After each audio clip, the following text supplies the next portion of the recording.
At the edge of the known world, a mystery. How did an ancient people, so-called savages and cannibals, cross over 25 million square kilometers of open ocean in primitive canoes in one of the great expeditions of all time? It's baffled experts for centuries, but today scientists and adventurers are uncovering surprising new clues. Who they were, where they came from, and they may have reached the Americas hundreds of years before Christopher Columbus.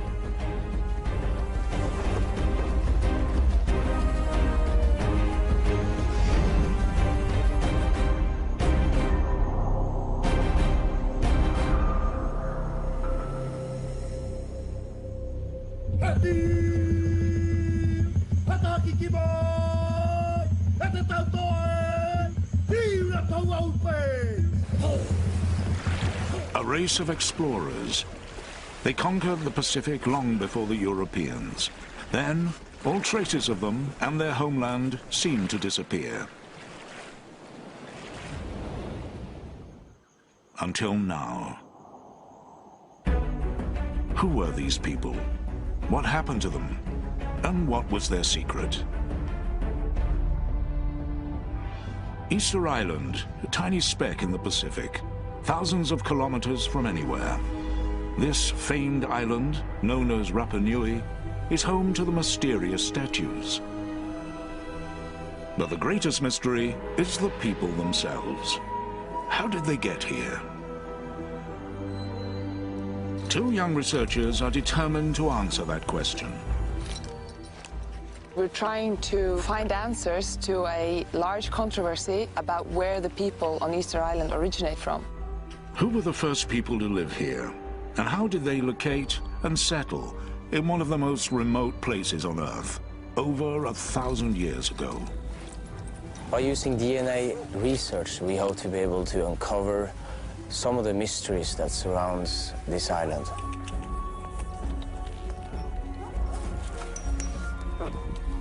We're looking for the oldest people on the island and the most, what they say here, puro, somebody who has a genealogy that is Rapa Nui for many generations back on both sides, mother and father. Taking genetic samples from the elders, they hope to find proof of their origins. Su sangre está muy fuerte. Sí, qué bueno. What we did now is take DNA from a woman whose last name indicates that she has a very interesting family tree. So it's important for us to be able to trace this. El padre de tu padre. Se llama Matías. But it will take weeks for them to collect and test all the DNA samples. But right away, they're fascinated by what they hear from the elders. They say their forefathers came from a lost island continent known as Hiva, somewhere in the Pacific. Nuestra historia dicen de que cuando el continente Hiva se hundió una explosión, desaparecieron y toda la gente emigraron. Sterla and Eureka are determined to uncover the truth about those adventurers and their lost continent of Hiva. Together with a group of scientists, they intend to follow the trail back to see where it leads. It's so fascinating to be here on the hunt. Right down here. The elders say that this corner of the island is the starting point, where the first inhabitants arrived, led by a ruler called Hotu Matua. We are standing on the beach where legend says that the very first king, Hotu Matua, arrived on the island. And Hotu Matua, he originated from the lost continent, Hiva. As the researchers continue their work, other experts are following the same trail across the Pacific, starting at a set of islands over 3,000 kilometers to the northwest. A remote chain known as the Marquesas, part of the vast territory of Polynesia.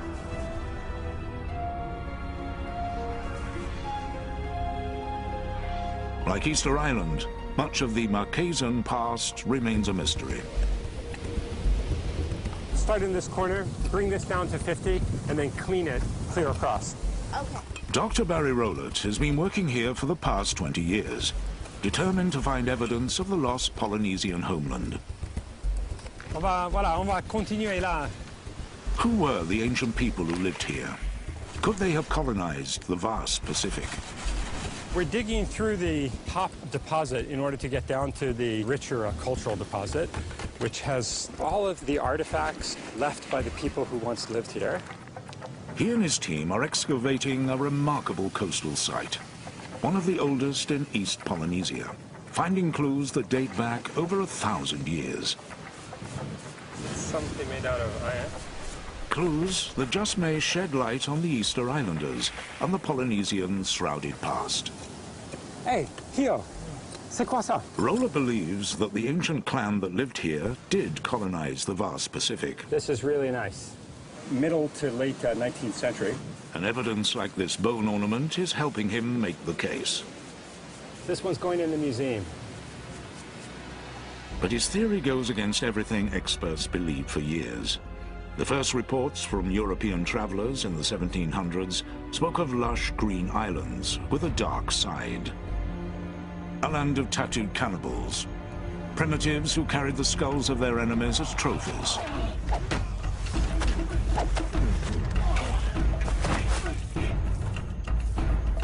Marquesas was labeled one of the most savage places on Earth.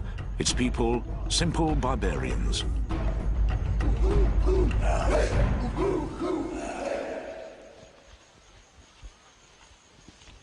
We're going to go down here and across the river. The most controversial element of ancient Marquesan life took place deep in the jungle. Religious ceremonies, notorious for human sacrifice. When a priest called for a human victim, then the people would go to a neighboring valley and just grab whoever they could.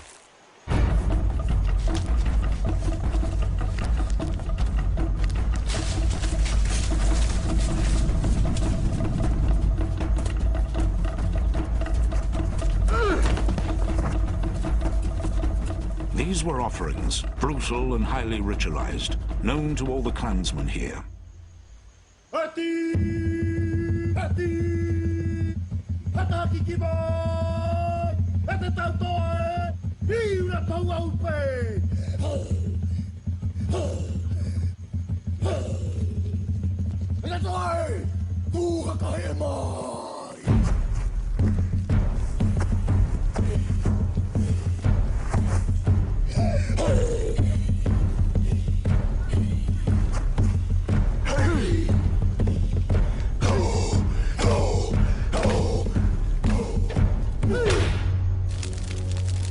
The meat of the victim is consumed by the chiefs and the priests, not as food, but as a kind of ancient communion.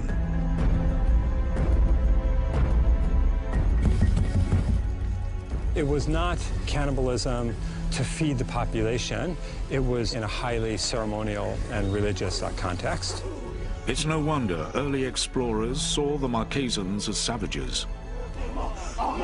They had almost no written language, no history, and by that time they were isolated, barely traveling at all.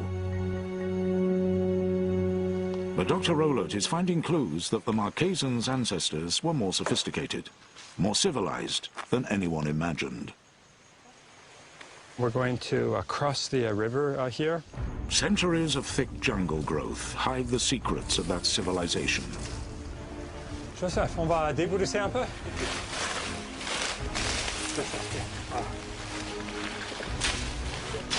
Waitahu was one of the most densely inhabited valleys in the past. There's evidence of an intricate society with a complex social order of priests and chiefs. So here we have the residence of one of the chiefs. This is the retaining wall of the chief's platform.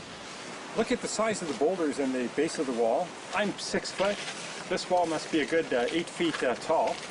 It's one of those cases where size really does matter, because the size of the stone and the size of the walls was a reflection of the status of the person living here. The most powerful chiefs command the construction of massive stone platforms known as pai, foundations for housing and public ceremonies, all part of an elaborate, well-ordered, communal structure. For a young man growing up here, the first rite of passage comes in the form of an intricate tattoo. The evidence shows that tools made of fish and human bone or shark's teeth were used to force ink into the skin. Pigment for the tattoo is made from ash of a cooked tree nut. Until death, the story of his every battle will be tattooed into his flesh. For this young man, a remarkable journey is beginning. Deep in the Marquesan jungle, Roland makes a surprising discovery. So on va aller trouver le petroglyphe. Ah, c'est là. This is it. This is it. Oh, here are the petroglyphs. Voilà, tu vois les deux petroglyphs. Here in French Polynesia is a startling echo from Easter Island. Petroglyphs and large tikis, like the great statues there. This is one of the few petroglyph sites that we know of in the valley. Tikis and petroglyphs are images that represented deified ancestors. The head was the most sacred part of the body. So what you see here is just the representation of the eyes of the tiki. These petroglyphs are really interesting because they're so similar to the ones that we find on Easter Island.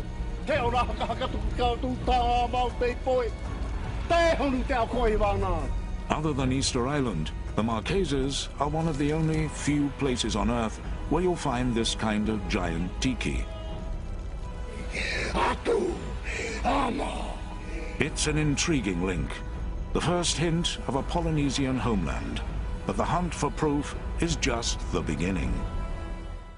Battle of the Pacific sponsors History Defined on National Geographic Channel. On an isolated string of islands in the Pacific, Dr. Barry Rowlett and his team are trying to find evidence to support a controversial theory. We're going to bring all the squares down to 75. For centuries, scientists believed that ancient Polynesians were too primitive to navigate the vast Pacific and colonize other islands.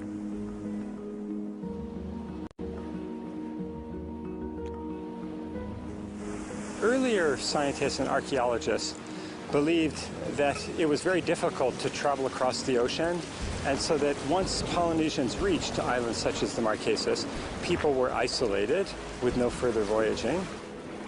The Polynesians were seen as accidental settlers blown by chance across the waters, marooned on their islands.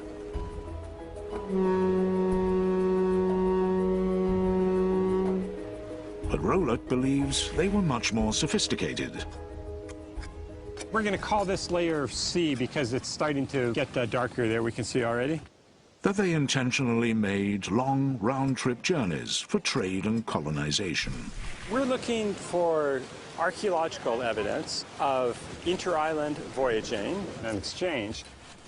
It's a fascinating theory, but he needs physical evidence to prove it. Let's see what you got. What do you think about this? This is unusual. It's a marine animal. So far, he hasn't found anything definitive. Only certain artifacts are useful as a window into the past, and Rowlett doesn't have what he needs. Until... Jackpot? Yeah. What do you have? Fish hook. Oh, beautiful. Wow, jackpot. This is a pearl shell fish hook. Try to clean it off. It's unusual that we find an unbroken fish hook like this in the excavation. So I'm just recording the location of that fish hook we found. The fish hook is made of pearl shell, and that's their first major clue. It's quite rare because it grows best in lagoons, and there are no lagoons in the Marquesas. This fish hook must have come from somewhere else. But the closest island with lagoons harboring this kind of pearl shell is over 1,000 kilometers away, in the Tuamotu island chain. How could shells from that far away have made it here? We think it's quite possible that the larger pieces of pearl shell that we find here in the site actually are coming from the two motus and may have been exchanged between archipelagos. It's a good start, but he can't prove the inter-island trade. And with the ancient vessels long gone, evidence is hard to come by. Because the wooden canoes that Polynesians used are not preserved in the archaeological record, then we have to look for other evidence if we want to study inter-island exchange and voyaging. As the dig continues, another find takes them one step closer.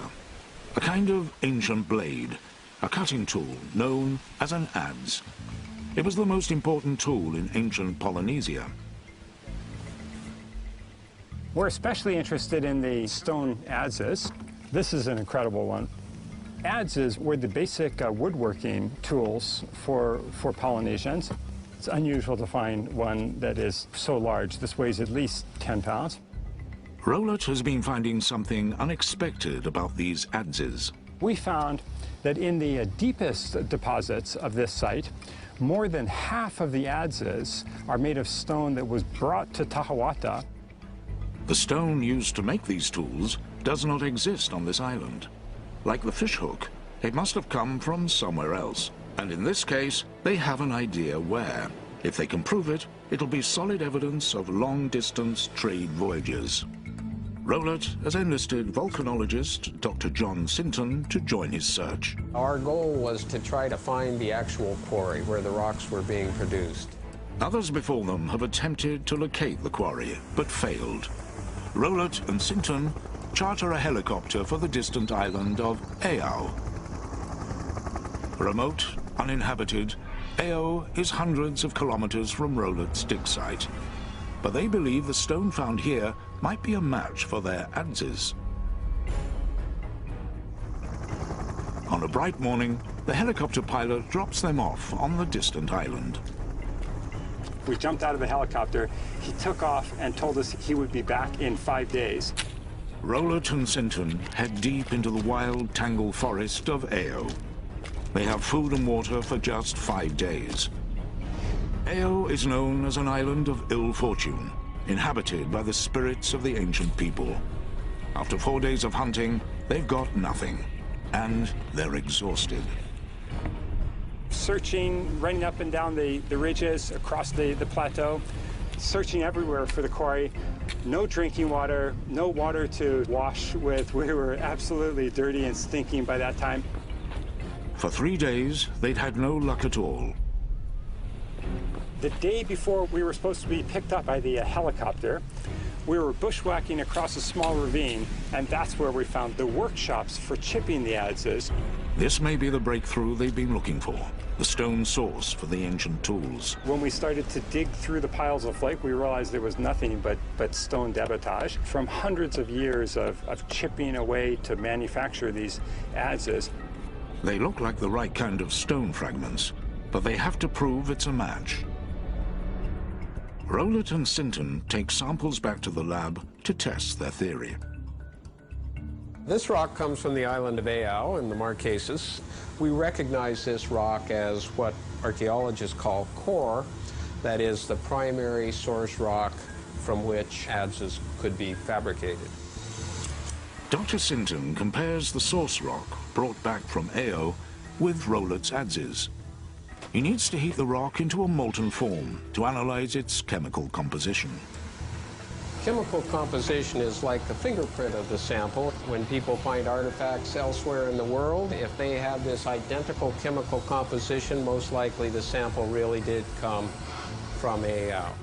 The liquefied rock is pressed into glass discs that will allow Sinton to analyze their chemistry. The results of the study are striking. The raw material at the quarry is identical in chemistry to these artifacts that are found all over the island. These two are, in fact, an exact match. It's a solid link between two distant islands. We found the quarry. They had established a major adze manufacturing complex on Aao, and were exporting the adzes to Tahiti, the Tuamotus, and Mangareva. With the same Aao adzes turning up from the Marquesas to Tahiti, is evidence of a regular trade route covering hundreds of thousands of kilometers, much further than anyone imagined. This discovery from Dr. Rowlett and his colleagues is transforming the study of ancient Polynesia. This was a revelation because it started to show that there were voyaging spheres that linked the Marquesas and other islands in central Polynesia, what we refer to now as this East Polynesian homeland. The adzes are hard evidence of two-way, intentional long-distance voyaging. This is a radically different idea or view of Polynesian societies, because instead of looking at them as being isolated, we now see a lot of interaction and communication. Dr. Rowlett's dramatic discoveries suggest prehistoric Polynesian societies were more sophisticated than earlier experts thought. Now, the crucial question is, did they travel all the way to Easter Island? And what truth lies behind the story of Hotu Matua and the lost continent of Hiva?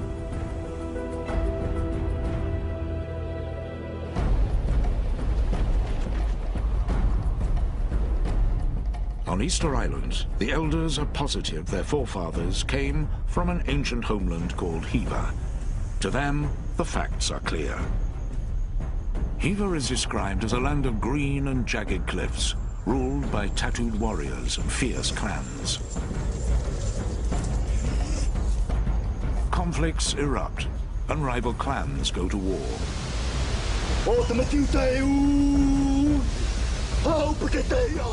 Chief Hotu Matua prepares his men for battle. They are fighting for control of the island, fighting for a homeland.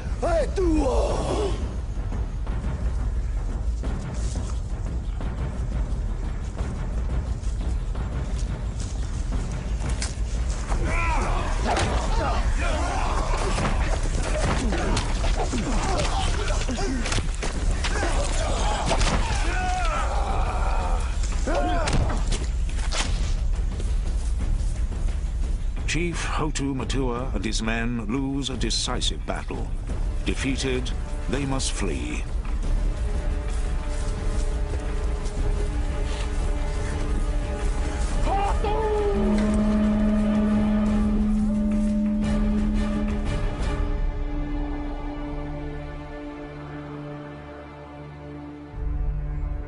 Hotu Matua must find a new home for his people. The high priest dreams of a faraway island to the east, in the direction of the rising sun. Hotu Matua knows they must leave the island before more of his men are killed. He commands scouts to search for the island in the priest's dream.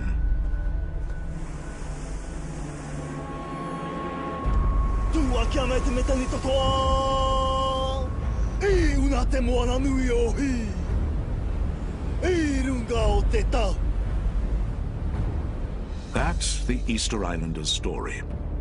But could ancient Polynesians from the Marquesas region have traveled so far? Thousands of kilometers across the ocean. Did they even have the right vessels? That's the huge question boat restoration expert Bono Louis is wrestling with. On a conçu cette pirogue-là, on a fait des recherches. C'est une pirogue de guerre. With few written records of their maritime past, Louis is working from knowledge passed down orally through the centuries to rebuild a traditional wooden canoe. Et le modèle, d'après l'histoire, on dit le shape a été pris sur le coco. Parce qu'elle a un modèle demi-arrondi en dessous et elle a la forme plate. The canoe is made from a special kind of tree found here. Perfect material for long-distance travel.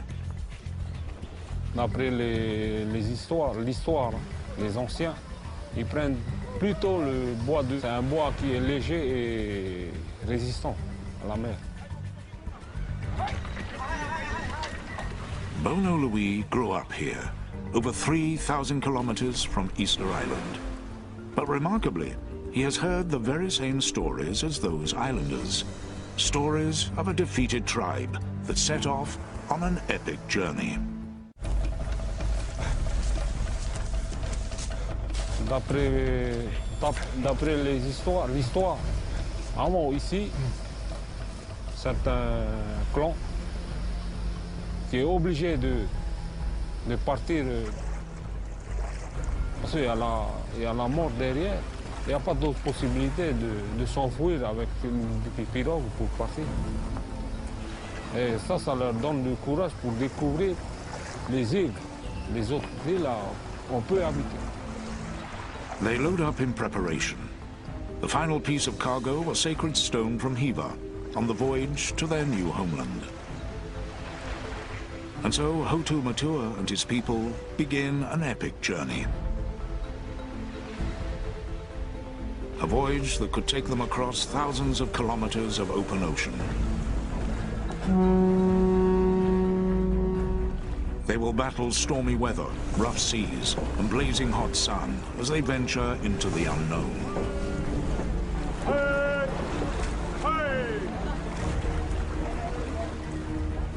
The canoe will be their home for many weeks, but with no land en route, food and fresh water will be scarce. S'il n'y a pas assez de nourriture, donc il y a ce don. Et s'il n'y a pas de pluie,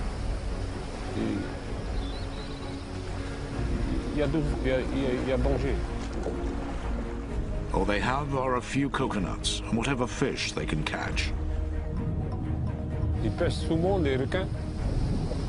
Comme c'est un poisson qui est très dangereux. Danger is all around, and the distant hope of a homeland far off on the horizon. This is the islander's story. For Bono Louis, one key fact is about to check out. Setting sail, he and his team soon find out that these ancient-style canoes really are seaworthy. Bono Louis also knows one more crucial piece of information, that the island he's sailing from goes by the ancient name of Hiva Ur. In fact, according to an ancient map, a 300-year-old document from a Tahitian high priest, many of the islands in this region originally went by the name of Hiva. The name from the Easter Islanders' stories. It's the present-day location of the Marquesas, a remarkable link to the legend. After centuries, could they have found the mythical missing continent?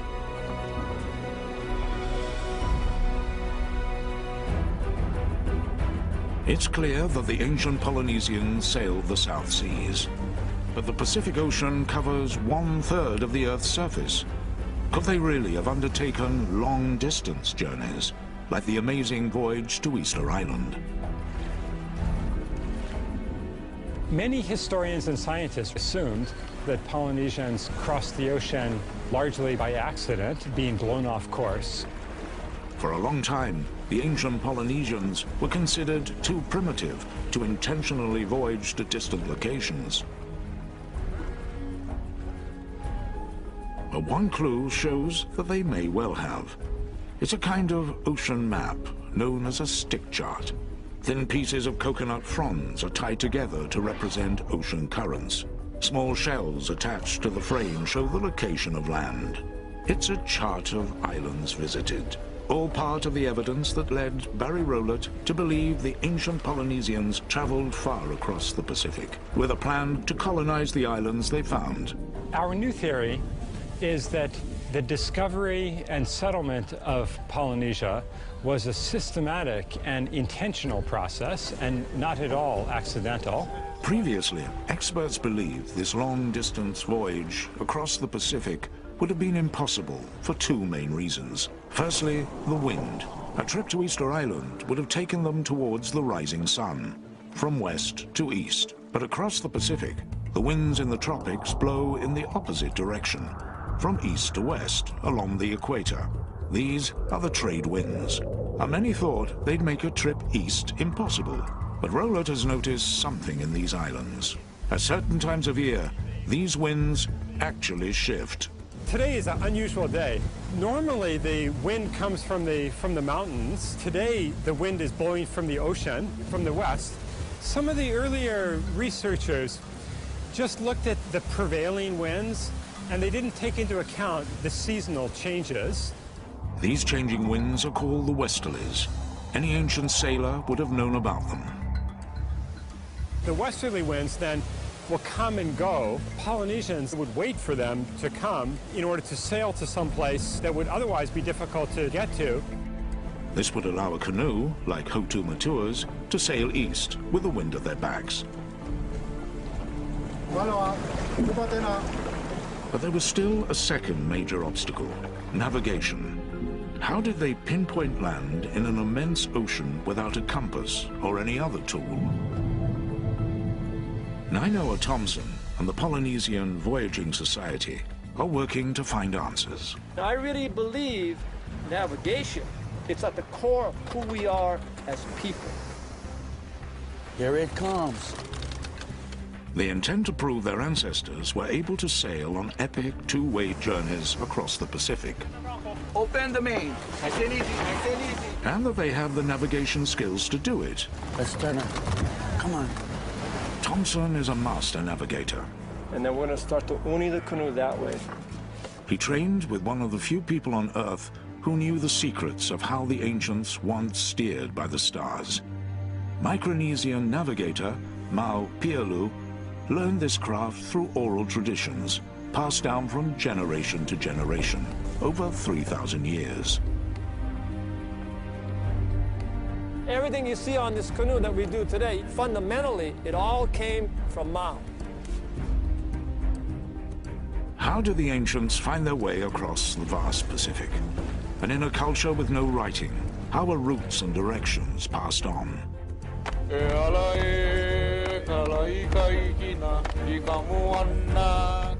Thompson believes it's through the same ancient art of celestial navigation that Master Mau saved from extinction before he died in the summer of 2010. When Mau passed away, all of a sudden he cannot come back on this deck anymore. Master Mau's death left Nainoa Thompson as one of the last navigators on Earth to pass down this knowledge. So when we come here and start talking about navigation, it's not some trivial academic intellectual exercise. We're setting the course.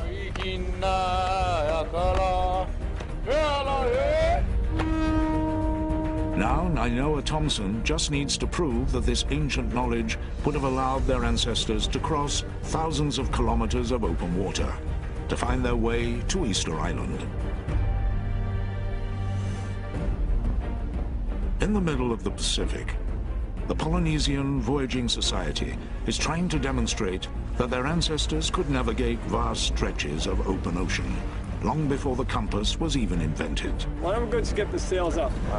No, pull them straight, pull them straight. Thompson's goal is to show that even a crew of young explorers with no modern instruments can find their way using his ancient knowledge. We're going to hold a course towards Tahiti. So for the first part of the night, then we'll hold a course back to Hawaii. So it'll be like we're going to Tahiti in the minds of these students, and then it'll be like coming home once we turn around. Their main tools come out at night. Like his ancestors, Nainoa has memorized a detailed map of the stars. But can he use this map to find his way across immense stretches of open ocean? The traditional star compass is very old. It's, as far as we know, it's probably 3,000 years old, and it's not magnetic. It's not in a little box. It comes from the heavens. It comes from nature, and it's defined by rising and setting stars that come out of the ocean and go in the ocean every night. Nighttime is interesting because it's a time when it's the best time and it's a time when it's the worst. When there are a night like tonight where there's so many clear stars, we have hundreds of opportunities to keep a very accurate course. Rising and setting points of the stars provide direction. So what direction are we heading? Southeast, west. The night sky is like a dome that encloses the Earth in space. The dome revolves around the Earth on its axis. The canoe is at the center of the dome, fixed, with the world and the stars shifting in front of them. A perspective that would inspire the inventors of today's GPS. We use about 220 stars by name. So basically, 220 stars positioned in rise in the east and 220 in the west. But several hours into the night, Thomson is concerned. They've gone off course. He spots a telltale sign. If you look at Kamakau Nui o Maui, yeah, you look at the head, the 3 stars in the head, and generally, they make a vertical line towards south. Kamakau Nui o Maui is the Polynesian name for Scorpio. For thousands of years, ancient navigators have used this constellation as a heading towards south. When the Scorpion transits and those stars are vertical, then the Scorpion becomes you're heading towards Tahiti. So we gotta go more to the east. So let's go open the back sail.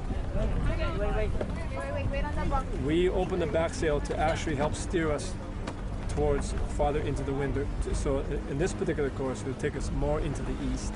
So we want to head to Tahiti about 25 degrees. The crew hopes that they've made the right choice. Once you make a decision, you kind of go back later and change it. You know, it's done. And you got to go to the next decision, the next sunrise, the next sunset. This trip is just part of a much larger voyage Nainoa Thomson undertook not long ago. Using these 3,000-year-old techniques, he wanted to see if he could sail the canoe from the Marquesas to Easter Island with only ancient navigation, no modern tools. He and his team found their way and completed the entire trip in just over 6 weeks.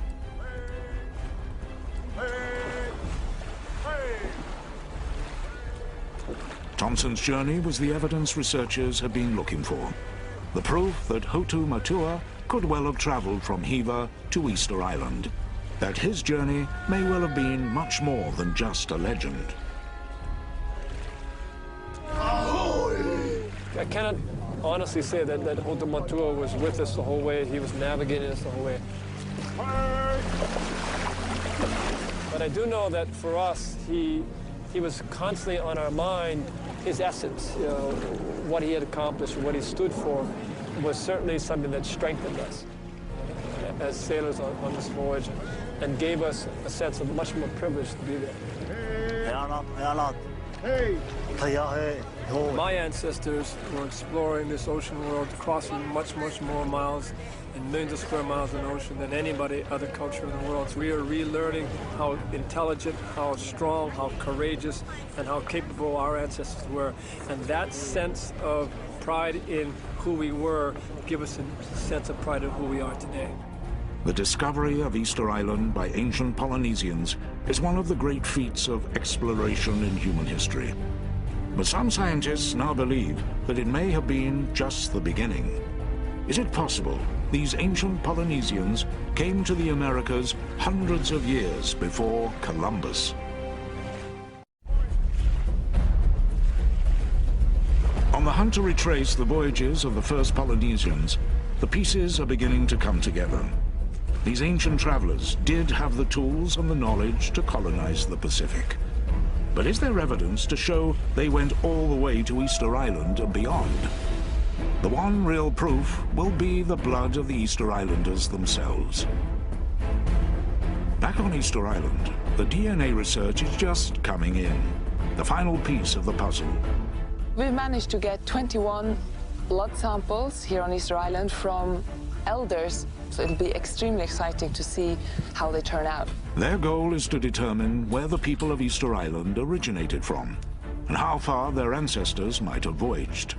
The work is underway at a lab in Norway. Contrary to what a lot of historians and scientists have written about the Easter Islanders, they themselves think that they came from an ancient homeland called Hiva. And that's what we're trying to find out more about with our DNA work. When the results come back, Sturla is thrilled. Our work actually can confirm that the ancient Polynesians came from a Central East Polynesian homeland. This is the proof they've been looking for. The Easter Islanders did come from Polynesia.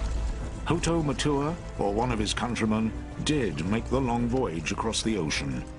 It's what many have suspected, but it's never been proved until now. The genetic results have one extra surprise. All the samples that we tested, two were really interesting and surprising to us.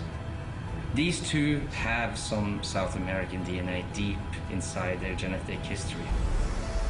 And that may point to even further voyages. The DNA results suggest that Polynesians traveled to South America hundreds of years before Christopher Columbus. It's an amazing theory that Polynesians beat Columbus to the New World by centuries. Hey! Hey! But can science prove it? Back on the Marquesas, Barry Rowlett has stumbled on one surprising bit of evidence: the humble sweet potato. The sweet potato gives clues to understanding the extent of Polynesian voyaging. Today, it's found all over Polynesia, but it's not a native plant. It's native only to South America, and so it had to have been introduced to Polynesia. So how did it get there? Unlike the coconut, which can float on the ocean and survive many months at sea, and then start growing if it lands on a deserted island, the sweet potato would just sink and die if it falls into the ocean. And so for it to get from South America to Polynesia, someone had to bring it here. Carbonized sweet potatoes found in Polynesia have been dated back as far as 1000 AD. Scientists believed that it may have been the South Americans themselves who introduced the sweet potato to Polynesia. But now Rowlett's discoveries and the expeditions of the Polynesian Voyaging Society reveal that it was the Polynesians who had the knowledge, tools, and skill for long-distance round-trip voyaging. That has changed everything. Now, we believe that it was the Polynesians who reached South America and then came back with the sweet potato. Polynesians traded and made contact with islands all the way from the South Seas to South America. They were the great explorers of their age. And the place they set out from was in fact his central homeland, what the Easter Islanders called Hiva. But this homeland is not quite what people had envisaged. Hiva did exist, it's just that the earlier scientists were looking for it in the wrong form. We believe that this was the homeland from which people left to settle Easter Island, Hawaii, and New Zealand. Easter Island, Hawaii, and New Zealand form 3 points of the Polynesian Triangle. At over 25 million square kilometers, it's the largest cultural territory in the world. Europeans and Americans who have grown up on continents tend to think of the land as their home, but Polynesians see the sea as their home. Their view of the world is this enormous ocean or territory with islands throughout. Rowlett believes that Hiva was the central homeland from where ancient Polynesians created a water continent. Metaphorically speaking, Hiva may not have been a continent per se, but instead a group of islands that were connected by long-distance voyaging. At over 25 million square kilometers, the Polynesian Triangle will be the third largest continent on the planet, but it will be doomed to disappear in later years when they stopped long-distance voyaging. The disappearance of the continent, or the sinking of the continent, then was simply the breakdown in the interaction sphere that led to the isolation of these islands. For Rowlett, all the facts add up. This is incredible when we consider that Polynesians were crossing oceans, crossing the Pacific Ocean, the largest ocean in the world, centuries before Christopher Columbus. So the Easter Islanders' claims do make sense. Their forefathers were some of the great navigators on the most remarkable human journeys of their age, as they charted a course across an island world to colonize vast stretches of the Pacific. Polynesia is an ocean world. It's an ocean land. And from that perspective, this ocean is not what divides us on the Earth, it's what connects us. And this ocean is the highway of our ancestors.